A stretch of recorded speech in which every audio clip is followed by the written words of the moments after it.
second. I want to introduce our team because we've grown a little bit. But first I want to say welcome. If it's your first time joining us for the Beginner Gardener Intensive, we're really happy you're here. And if you have joined us previously for some of these virtual beginner gardeners or maybe some of our other workshops, then welcome back. I think I speak for our whole team when I say that this online community of growers that we've curated and helped to grow over the past couple of years has been one of the best joys and good things that have come out of the pandemic. So we're very happy that you're here. I'm Kristen Fields. I'm the director of the School Gardens program, joined today with Colleen, Jinky, Chantel, DK, Laura, and Tutu from the team. So we are very pleased to bring you the Beginner Gardener Intensive today. All right, thank you for doing our poll. And thank you for telling us where you're tuning in from in the chat. We always love seeing where everybody is from. So let's get started. A couple of things to let you all know before. We are recording today's workshop, and we are going to make that recording available to you tomorrow. It will be emailed to you. So even if you join late, you will get a recording tomorrow. You'll be able to watch, and there'll also be all kinds of follow-up resources that get sent right to your inbox. So I'm sure you're going to want to revisit that for when you start to apply the stuff that you learned today. We have a couple of workshops coming up all week. Jackie, can you go to the slide with the ones that are coming up? Great. So today we're going to talk about envisioning your garden. Like I said, we are talking mostly about New York City, but I think a lot of this is going to apply depending on wherever you're from. Tomorrow, we're looking at the year in a life of a garden. So I think a lot of us tend to think about gardening in the spring, but really we plan long-term for our gardens, and they take a good amount of thought at all times throughout the year. And then on Thursday, Thursday, healing in the garden. And I know this is like a Monday off and now I'm all thrown off. We're going to take a look at how you can use horticultural therapy practices in your space, whether for you or with those that you care about. And on Friday, we have Gardens as Community Hubs, which Chantel and DK will be leading.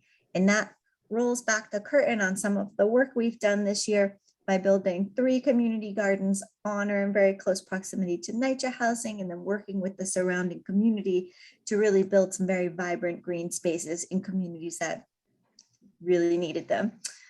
So we're excited to do that one on Friday. So please tune in all week. But like I said, we are recording, so if you miss, you'll be able to visit it later. So without anything further, I'm going to turn it over to Laura, and we're going to get started with envisioning your garden. Great. I also wanted to mention, I can't remember if you said it, Kristen, that we have a Q&A here. So you can submit questions today using the Q&A function. We also have a chat, so that's where you can just kind of chat with people informally. But if you have any questions that you want us to get to, we're going to save the last 15 or 20 minutes for a Q&A. And let's go, did we go over the Grow NYC? Let's go back to that one really quick. So yes, I'm Laura Casaragola. I'm a school gardens manager with Grow NYC. Grow NYC does a lot of things. We protect the environment, create green spaces, help people stay healthy, and give them opportunities to make a positive impact. On the next slide, you can see some of the areas we work in. We are involved in conservation around New York City, as well as green spaces, education, and food access and agriculture. So you can find out more about our organization on grownyc.org. All right, now let's go into envisioning your garden. So my primary regions as a school gardens coordinator are in Brooklyn and Manhattan, but we work with school gardens all over the city, our whole team. And today's session, Envisioning Your Garden, is inspired by visioning meetings that we've had with schools when they want to start a garden. This visioning process is helpful and necessary for any type of garden project, though, not just schools. We'll look at the following factors: site analysis, different types of gardening, garden beds and containers and how to build them, small space and vertical growing options, and additional elements such as seating, pathways, and outdoor classrooms. Today's goal is to get inspired and learn some of the basics. Gardening can happen everywhere. We're focusing on urban gardening in this series, specifically in New York City, which can pose a unique set of circumstances. At first, it may seem limiting to grow in a city. Factors such as access to green space and resources are real issues, but urban gardening also inspires us to be creative, communal, and resilient.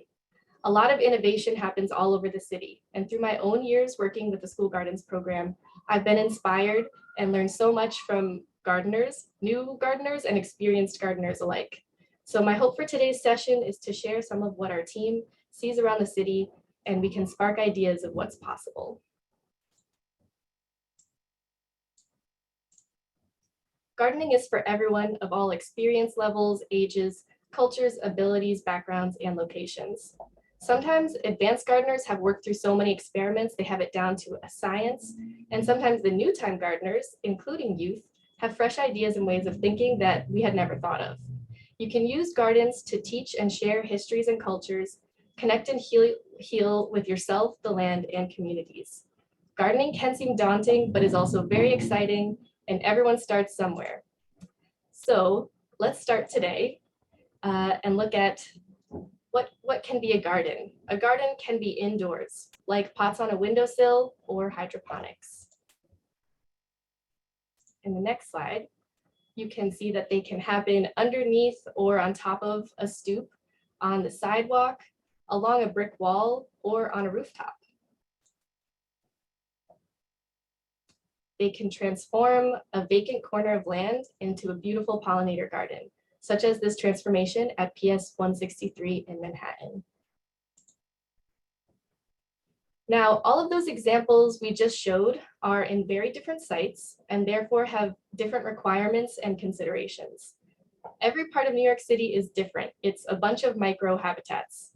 For example, the Rockaways area has salt in the air, and a rooftop garden will receive more wind than something in a backyard.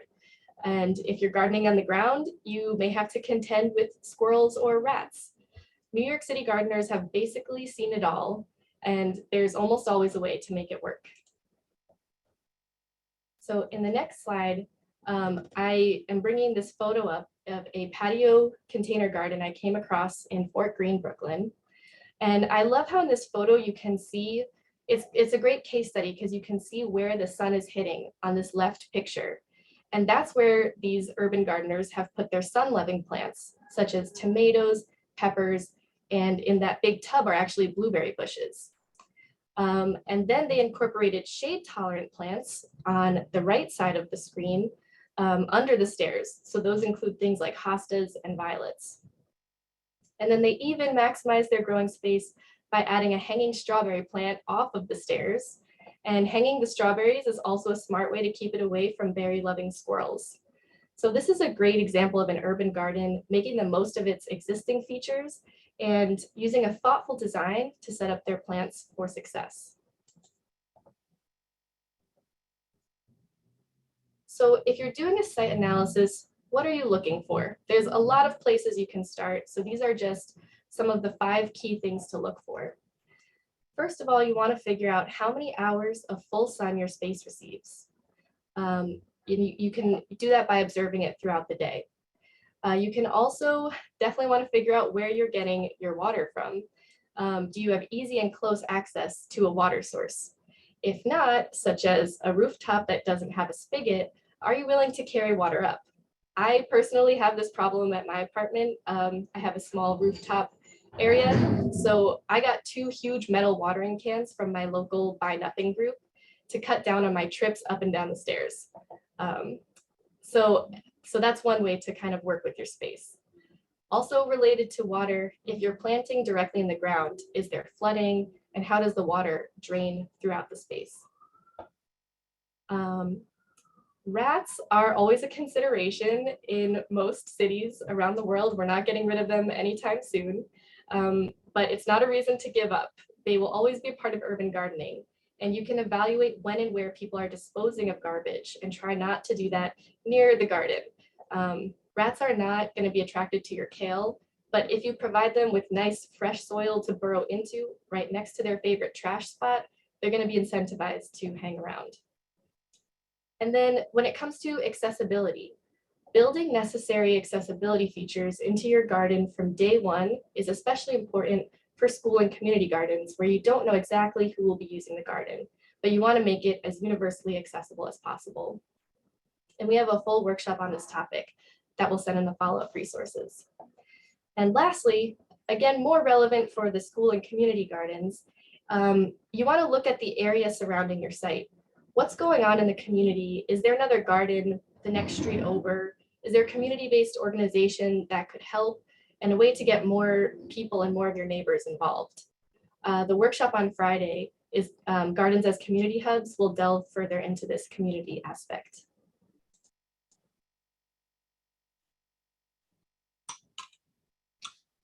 So once you're doing your site analysis, this is a good time to start mapping out your garden.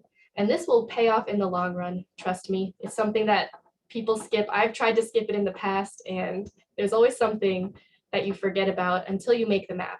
It forces you to think through physical features and things you hadn't considered, as well as work out realistic dimensions like spacing, sun, cardinal directions, immovable objects, water sources, and more. You can get fancy with the map or keep it really basic like this windowsill map.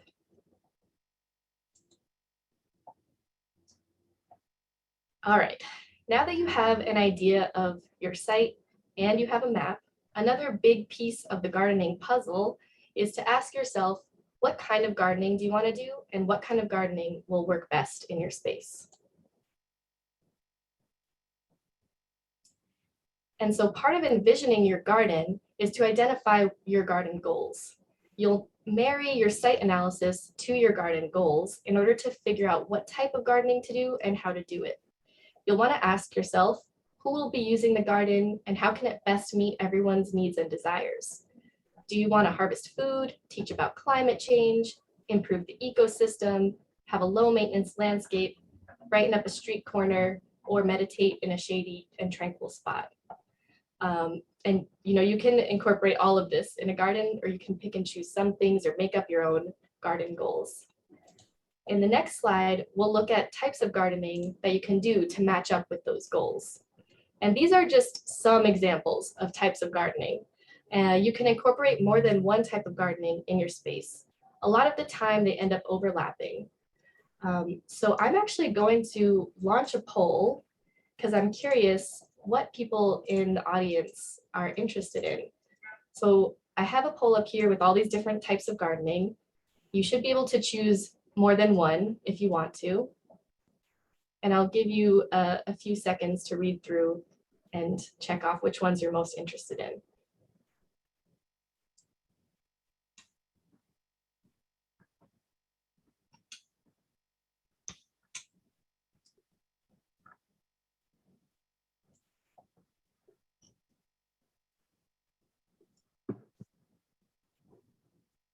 We also believe all these types of gardenings are, in essence, able to be teaching gardens or learning gardens, and they're all sensory experiences as well. So that's more of that overlapping. Okay, I'll give everyone just 10 more seconds. All right, I'm going to end the poll, so get your last votes in, and I'll share the results too so that everyone can see what kind of things we're interested in. So definitely a lot of people are interested in food production and native and pollinator plants, but it seems like there's interest in all of these types of gardens, which is really cool. We're gonna now go into a few of these types of gardening types more in depth, but at the end of this, I have all the follow-up resources, so you can actually get more information about all of them after this workshop as well. But let's go into the next slide. I'm going to turn it over to my fellow gardener, Colleen Graves, and we're going to look at different types of gardening. So Colleen, I'll turn it over to you for the first one. Thanks, Laura. Let's first look at food production gardens. These gardens are meant for growing and harvesting food. Big farms typically will grow a single crop, but it's definitely better to incorporate crop diversity in your food producing garden. This prevents spread of disease, builds healthier soil, and usually guarantees that if one crop doesn't work out as you hoped, another one will. And you can see how in this garden bed from PS 187 in Manhattan, they planted eggplant, beets, arugula, and broccoli. You don't need acres and acres of space to grow food. You can grow it in easy containers. Growing food is wonderful for teaching gardens because students learn where their food comes from and might be more willing to try these new fruits, veggies, herbs that they have actually helped to grow. In city gardens, always make sure to grow food in clean soil in a raised bed or a container, not directly in the ground soil, which may have harmful contaminants such as lead that you don't want to ingest. Next slide, Jinky. So let's go over some quick pros and some other things to consider about food producing gardens.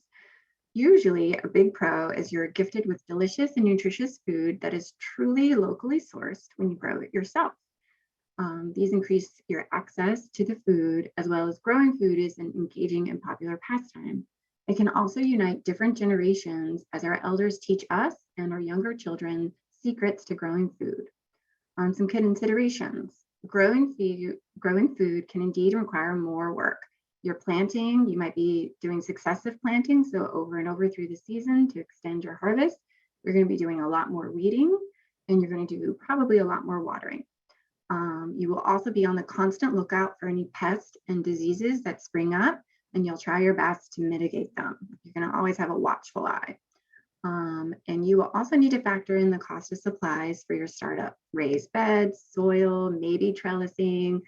Where are you going to source your seeds, seedlings, other plants that you might want to plant in? So it can add up if you're not careful in your budgeting. Next slide, please. All right, native plants and pollinator gardens, which are one of my favorite styles of gardening. Native plants are those that occur naturally in a region in which they evolved. So they're indigenous to the area and have formed symbiotic relationships with native wildlife over thousands of years. So for that reason, a native plant garden will at the same time function as a great native pollinator garden. And in the next slide, we can see some more info about them. So native plants are well adjusted to our local microclimate. They're generally low maintenance, drought resistant, and tolerant of poor soil conditions. They offer the most sustainable habitats for wildlife, and they're vital for biodiversity. They draw in native pollinators, which can increase pollination and crop yield if you plant them in conjunction with your food producing plants. They encourage healthier balances in the ecosystem, which mitigates pests and disease, often associated with food producing or monocropping. Considerations are that some people think it looks messy or unkept because we're used to manicured landscaping styles. But I think this is a beautiful look we can all get used to, especially if we understand the value of it and the history of native plants. Another consideration is that it can be harder to find vendors of local native plants, although there have definitely been more native plant nurseries and other nurseries around New York City that are diversifying their plant selection to include native plants.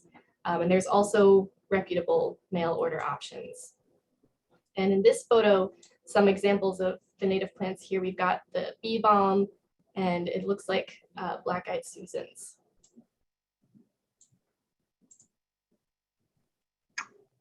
Okay, so sort of a counterpoint to native pollinator gardens is we're saying just flower gardening, which most of us might think of if we think of sort of an English border or whatnot, strictly sort of flower gardening.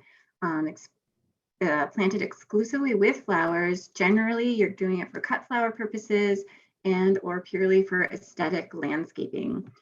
You're often designing it with plants that bloom at different times of the season to ensure a consistent bloom from spring all the way through the fall.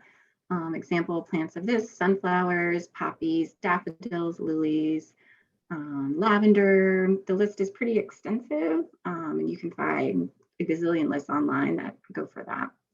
Next slide, please. Oops, excuse me.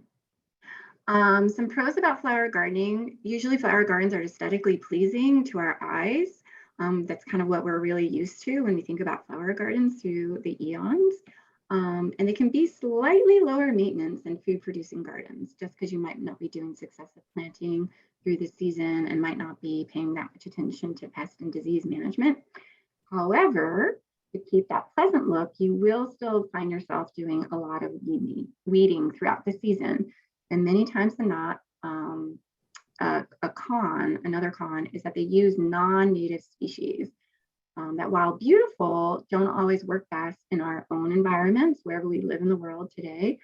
They are not increasing the biodiversity in your garden area, and they also are not providing the best food for local pollinators. So it's really sort of a judgment call if you want to go that route. Next. All right. Next up is shade gardening. So these are gardens that are made up of plants that thrive despite little to no direct sunlight. They can be planted under trees or in lots that are shaded by buildings. In the next slide, we can see the pros, which are they are generally less maintenance. It doesn't need to be watered as much because it doesn't dry out as quickly in the shade. Also, the decorative plants and mulch inhibit weeds, so that's not usually a huge part of the maintenance. Planting in the shade also allows you to use space that you might not have considered was possible growing space. Some considerations are that not all shade is created equal.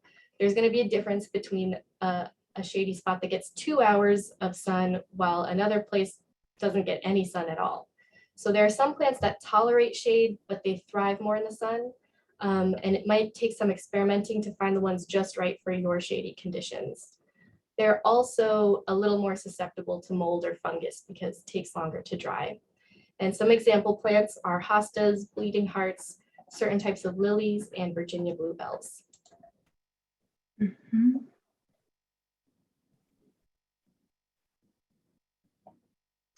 All right, rain gardening. Some of y'all might be familiar with this, others may not. It's definitely catching on around the country from all of its benefits.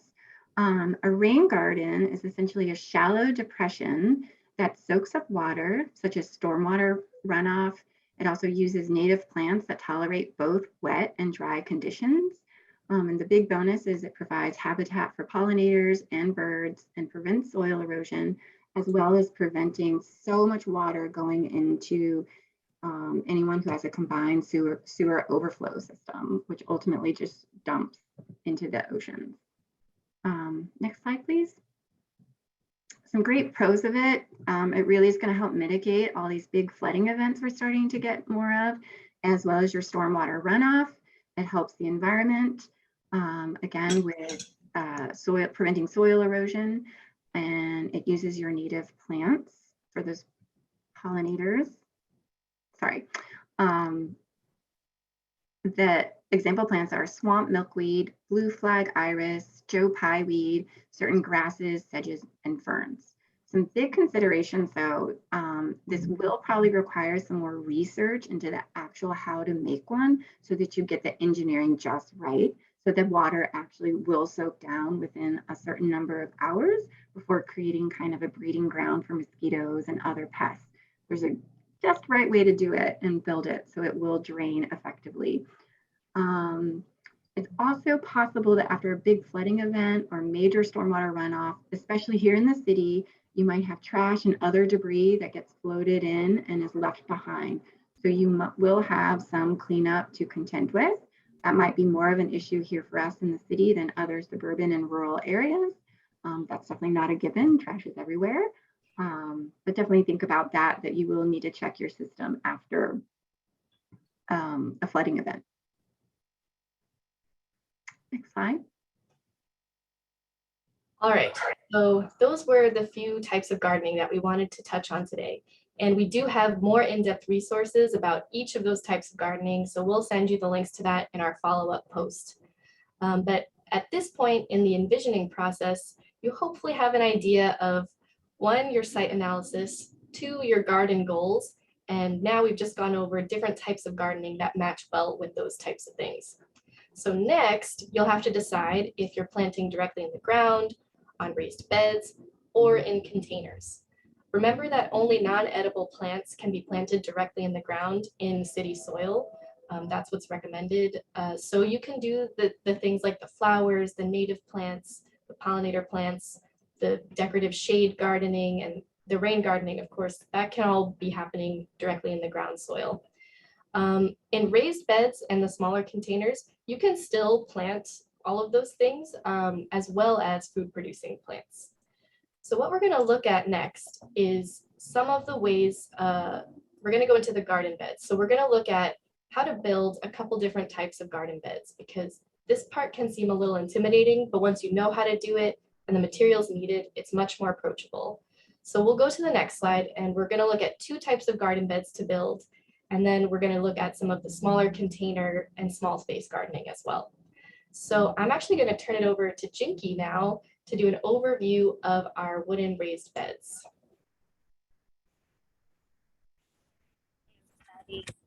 So, wooden raised beds. They are one of the most conventional ways of urban gardening. It's probably what comes to mind when you think of gardening, and is what's visible if you walk around the city looking at community gardens.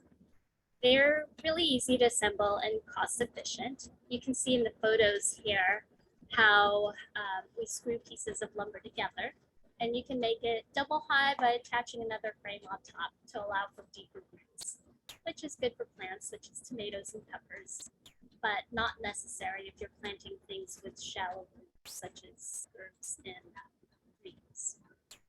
We do have a guide on how to build wooden beds in our resource page if you're interested. Wooden beds last anywhere from 3 to 10 years. This slide, these are some tabletop wooden raised beds. Laura talked about accessibility earlier, so this is great for ease of accessibility, and it also prevents you from having to bend down to the ground. These are really nice. The price of wood has gone up in the last couple of years, so these are some alternative materials. Trex on the left-hand side is a composite of 95% recycled materials. They're made from recycled lumber, sawdust, and household plastics. These are great because they can last 25 to 30 years. The other option on the right is a galvanized steel raised bed. They've become popular recently. They are rot resistant, they're very durable, and they can last for decades.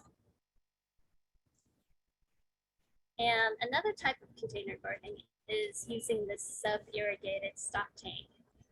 We'll show you a video describing how they work and how to build them. So Laura is going to share her screen.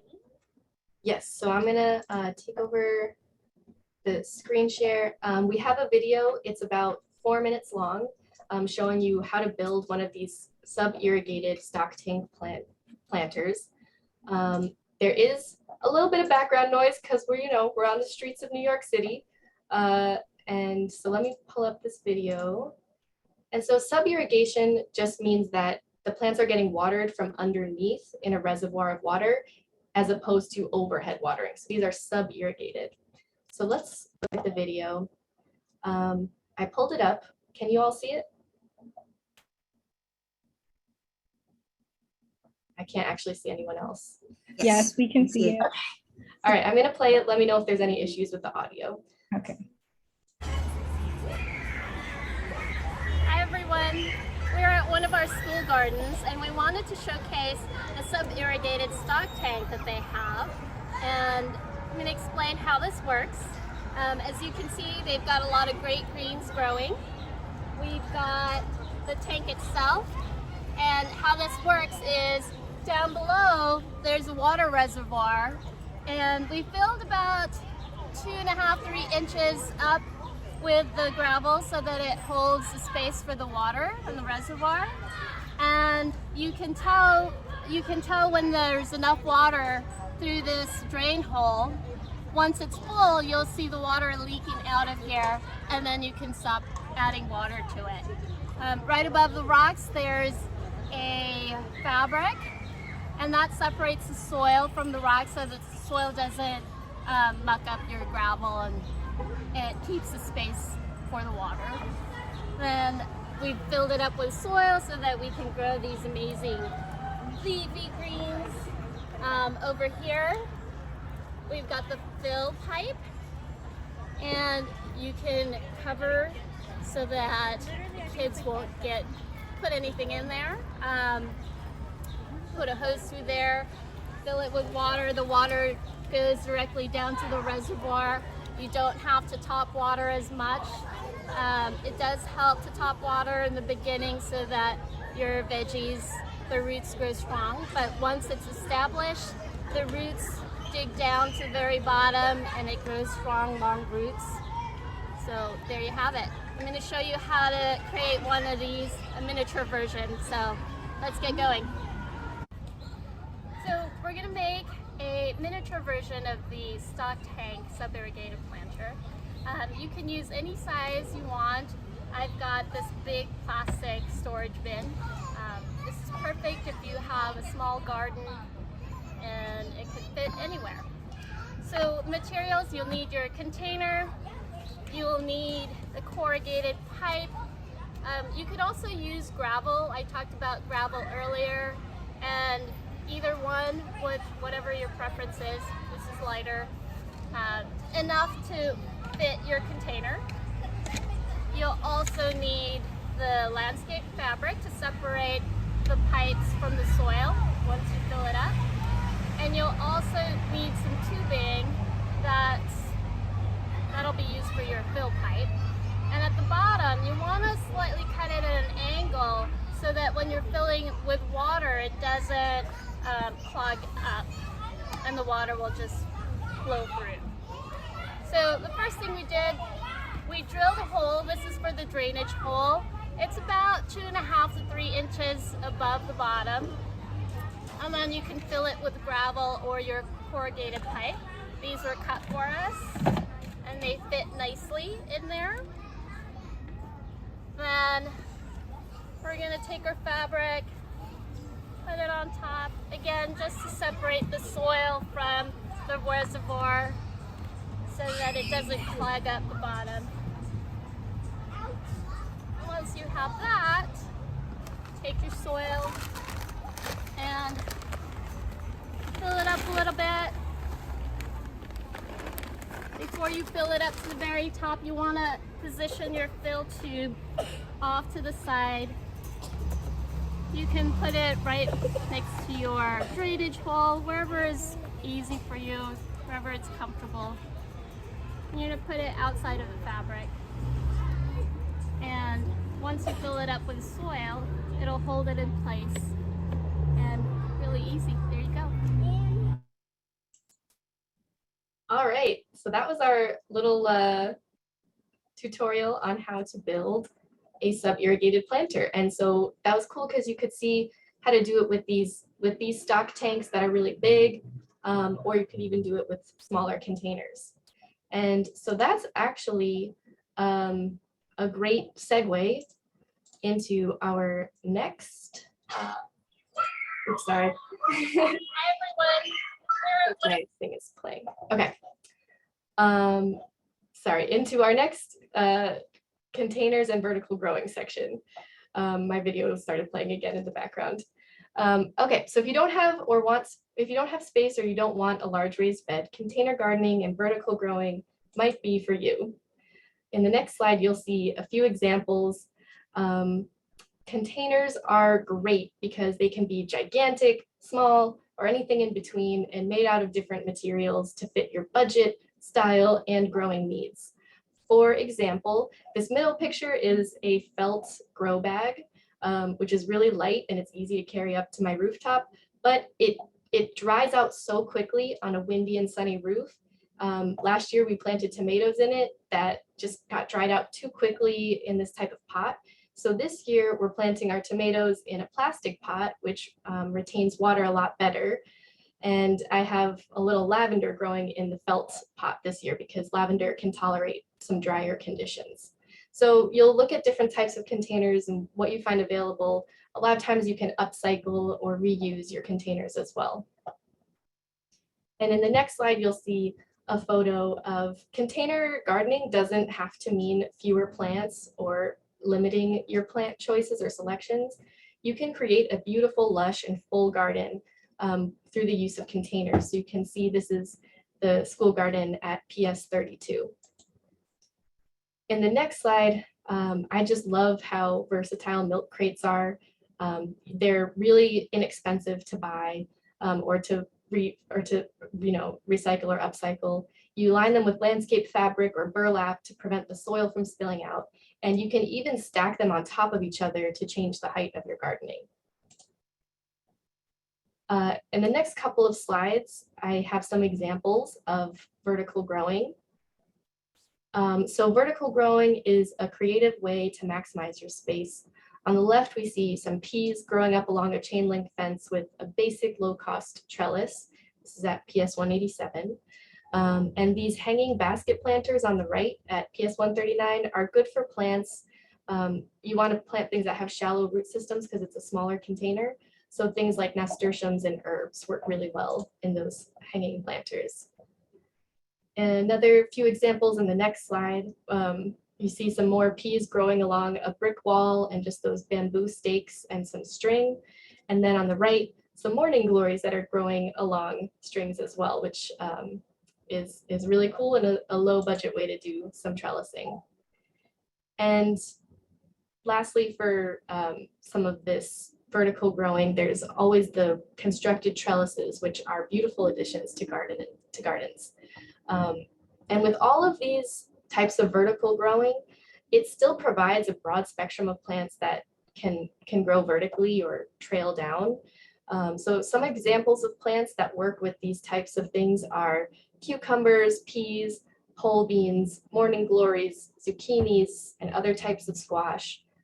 Grapes work really well, and even hardy kiwi, which is kind of a fun plant. So there's a lot of options when it comes to vertical growing. Okay, so those were, that was a lot of the visioning process. So we're getting towards the end of the visioning process now, but to finish it out, I couldn't forget some additional elements to enhance your garden space. And these are not things that you have to incorporate the first year of your garden. You don't have to have all of these things in place in order to start, but it's kind of good to think about it because sometimes you do want to build these things in from day one, or you want to keep it in mind to include it in your budget in future years. So one thing in the next slide is pathways. So think of what pathways you'll need and how people will move through the space and be able to reach all of the areas they need to for maintenance and just to enjoy the space in general. Then in the next slide, we'll look at seating. So it's good to consider what seating you want so that people can enjoy, they can congregate, take a rest from their gardening and relax a little, good place to learn if you want table and benches, and just in general, enjoying the garden because this is a communal space, whether it's at your home or at a community.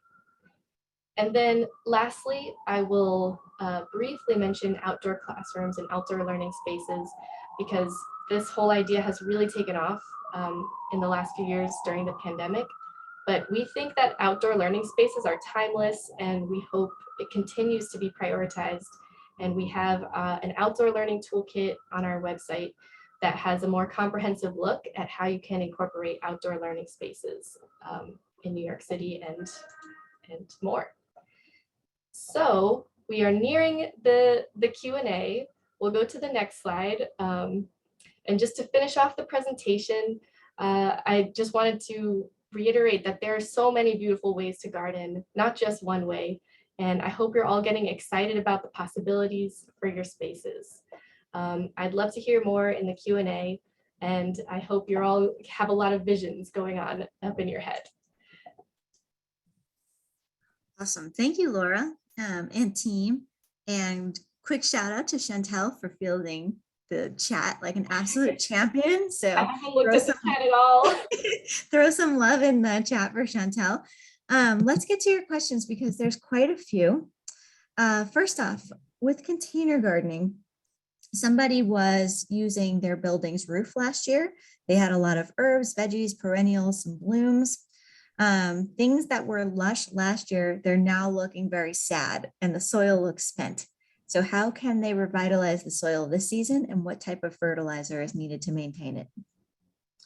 I would put, like every spring, I like to put an inch or two of finished compost on top of my containers. And you can also use, they sell like liquid fish fertilizers or other liquid fertilizers. I usually opt for something organic. And you can just find those at any garden center, or you can find free compost pickups or drop-offs throughout New York City. I think Grow NYC recently did one. You could get a little free bag of compost. So I would do that because especially with containers, every time you're watering your plant and you see that that water comes out the bottom and it's brown, that's some of the nutrients that are coming out. So you do have to put in some more nutrients at the beginning of the season. And you can also grow other types of plants in the containers. So that's crop rotation, so that you're not having the same plant taking out the same nutrients. So you can kind of rotate your plants around to help with that as well. Just a quick reminder to our friends who are putting questions in the chat. If you could just put them in the Q&A for us, that's going to make us it a lot easier to find when we're reading them out. Thanks, Laura. Okay.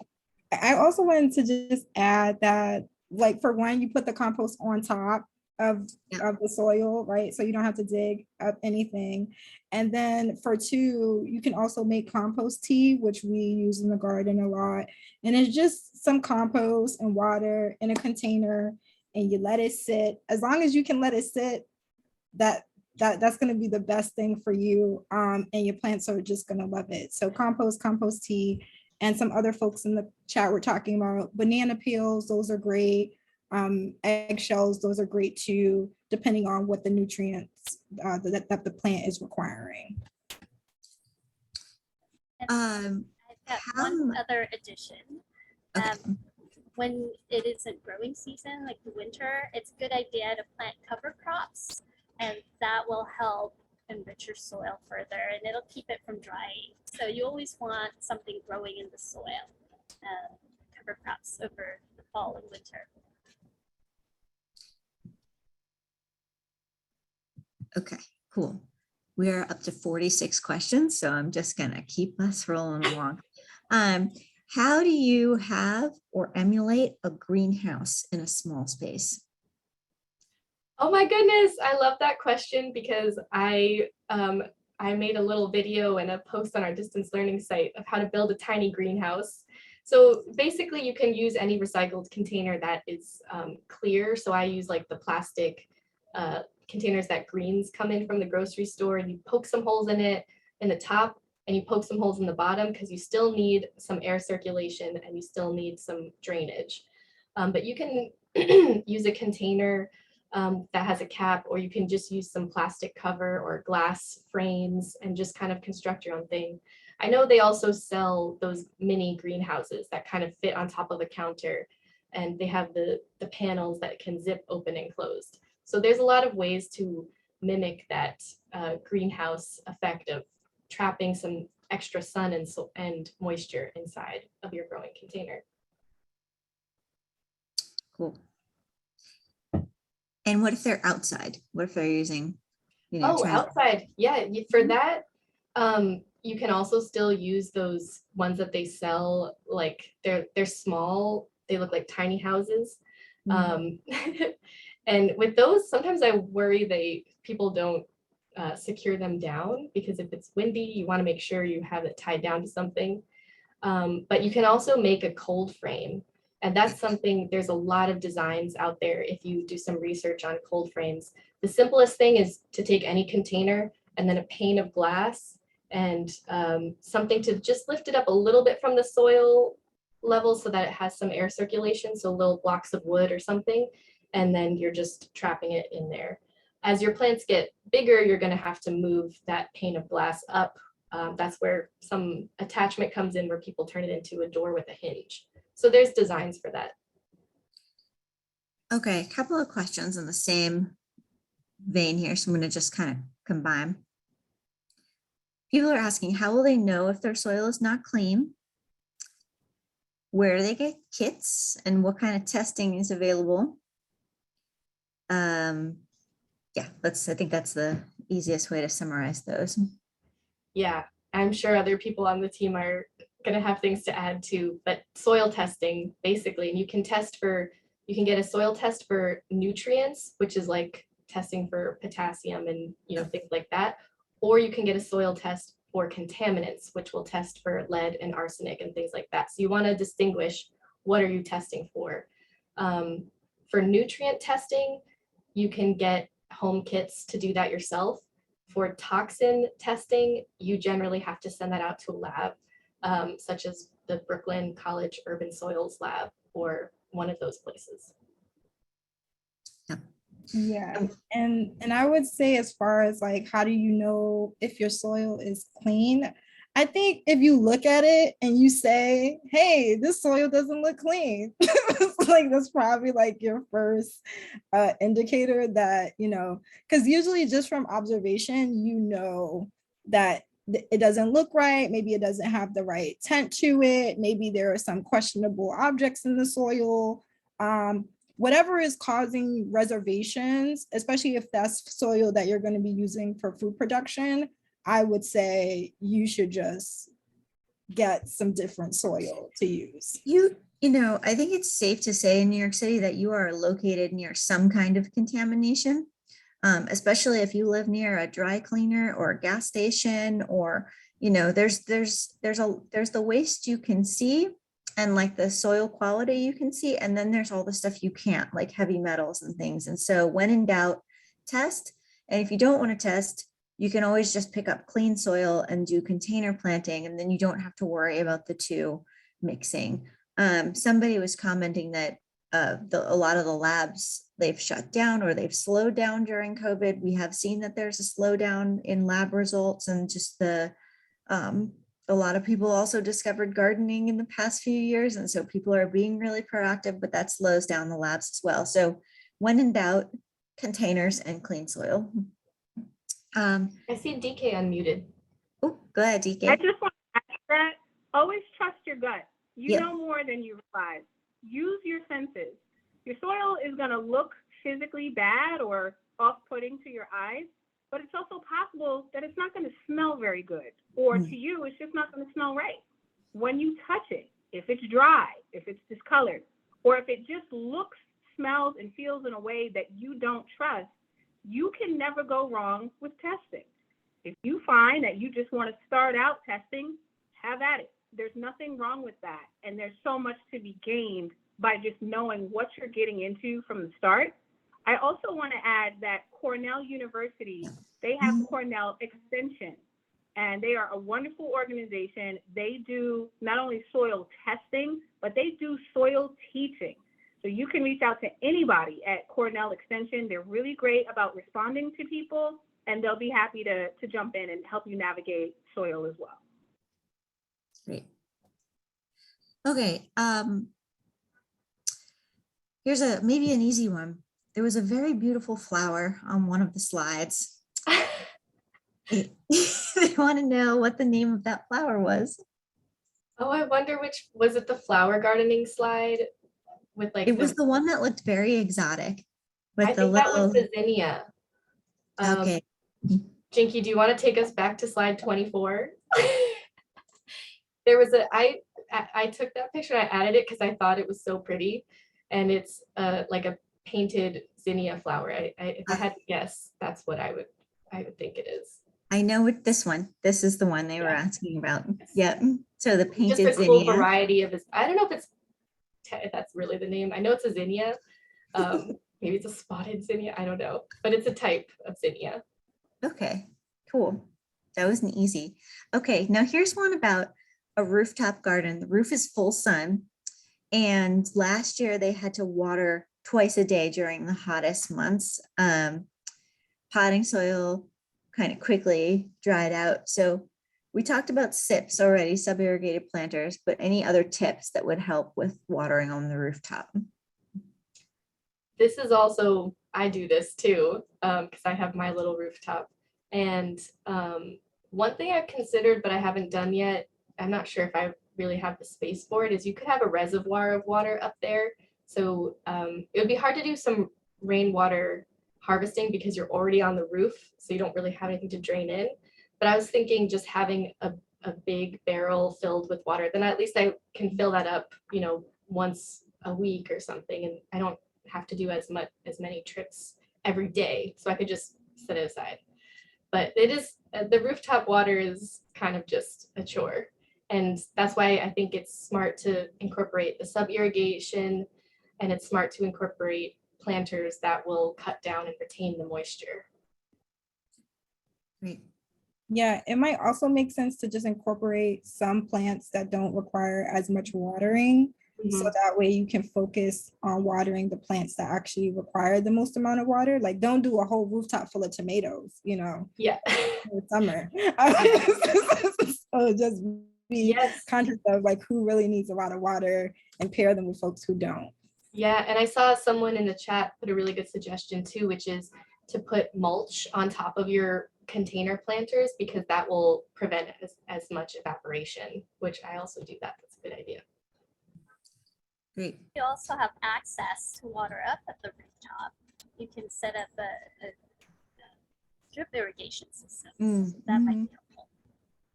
Yep. And someone's also saying in the chat about the oyas or like clay pots you can bury.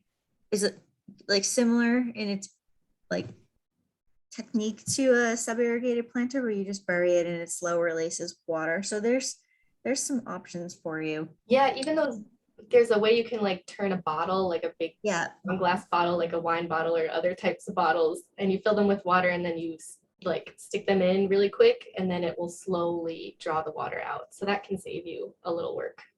Yep. This was going back to a couple of the earlier slides on food production, and they were asking, how dense is okay to plant your veggies, before they start competing with each other. It really depends. So you have to read what your seed packet directions are, because it's going to vary. And it is always surprising how far they say to space things out, but it'll tell you to plant the seeds this close, and then they'll say to thin them. And sometimes it'll be like a foot between each plant, and you're not going to want to rip out your little babies, but you're going to have to. And besides allowing more space for your plants to grow into their full maturity, it will also prevent pest and disease, because there's proper air circulation between your plants then. So you just have to remind yourself of, the long-term goal, and thin to what your specific plant says it needs. So we have about 5 minutes. Go ahead, Chantel. And then Yeah, I was also going to say, if you want to play around with space, because DK and I, we are operating in spaces where, we're like, it's a 4x8 bed and we're trying to get as much as we can, right, in the bed. And so kind of playing around with the plants that are going to grow up and the plants that are going to kind of grow across, right, and kind of mixing and matching them. So that way you can get as much space for food production as possible. Yes, I love that. Yeah. And I'm just going to add to that real quick that when it comes to food, please make sure you're planting your food in vessels that are food safe. Remember, plastic expires. So you never want to plant something in something that's not food safe or is going to have an expiration where those toxins are going to be going into your food. So as you see pictured, it's essential that you've got that fabric in there to separate good, clean soil from potentially toxic plastic. It's also a really good idea to make sure that as you're reusing your vessels from season to season, where possible, make sure you clean them so that you don't have the risk of spreading contamination from one crop season to the next. And actually, that was the next question, DK. So that was kind of perfect. They were asking about also, if you're going to upcycle a container, they're asking about how do you make the drainage holes, and then how do you, know if the plastic is safe and create a barrier. So I think you covered the plastic being, the plastic issues. Let's talk about drainage holes in containers. I just use a power drill with, like the same way you make a pilot hole with that bit. But I've also, if I don't have one, I stab it with a screwdriver or any sharp object carefully away from anyone's face. They make special drill bits if you're trying to bore a hole into ceramic with like a power drill. So It depends on what container, but you do always want the drainage holes. And if you have a container that is pretty, that doesn't have a drainage hole, a little hack is to keep the nursery pot, plastic ones with the holes, and just put that inside of your decorative no drainage pot so that your plant can still drain. Yeah, and be careful in garden centers too. I've definitely been seeing a lot of very cute looking planters that then you pick it up and it doesn't have any drainage holes in there. So cute, but not super functional unless you're willing to DIY it. People are asking. I was just gonna say, you also could just add a little bit of mulch at the bottom of your decorative pot to kind of hold some of that. Yeah, water. or gravel or something, but you know, when in doubt, drain it out. Yeah. Just made that one up. You just came up with that. I'm proud of it. I'm gonna use it again. And then people are asking about the SIPs, like sub-irrigated planter materials, and where you can get those. Any garden center, any like big box hardware store, or even your local hardware stores are all going to have that. And I promise you, there were a couple comments in the chat about how, you know, that tubing is going to hold up with the weight of the soil. That is the same tubing they use to do like really big irrigation projects like French drains, etc. And so it can definitely hold the weight of the planting beds on top of it. Let's talk about root rot if you're in a container, and how do you know if your container is the right size? So there's Also root rot goes to the and drainage question, right? there's root rot, which is when your plant is getting overwatered and it doesn't have the proper drainage. And usually your plants will start to turn yellow if they're being overwatered and they have root rot. There's not a great way to save your plant from that. There's a way you can pull it out, prune the roots, and that's a whole process that might work. For size of your pots, if the size is too small, your plant will become root bound, where the roots are just taking up more and more of the pot, and you actually have less soil. You'll notice that when you put the water in, it drains right out the bottom. So in that case, you'll just need to resize to a bigger pot. Okay. Oh, and then I will say for the root rot, because I have my money tree and it had root rot at one point because my brother kept watering it. And so what I did was I just didn't water it for like 2 weeks. And then I repotted it with some more compost, and then I let that sit, and then I only watered it like once every 2 weeks until it started to come back to life. Yes, that's a good idea. Just let it completely dry out.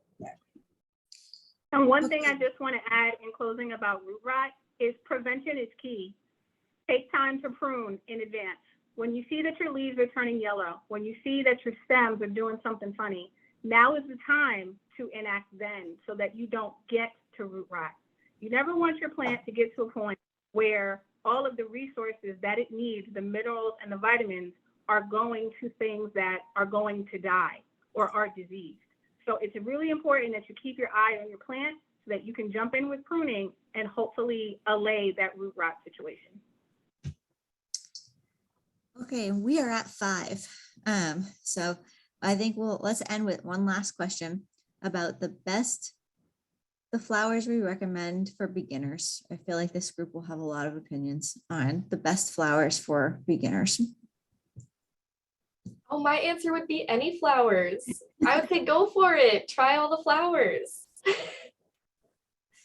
Oh, I love morning glories. Morning glories are really easy and pretty. Oh, and geraniums, because geraniums, even though like the flowers, they kind of fall off pretty easily, even the leaves smell like the geraniums. So yeah.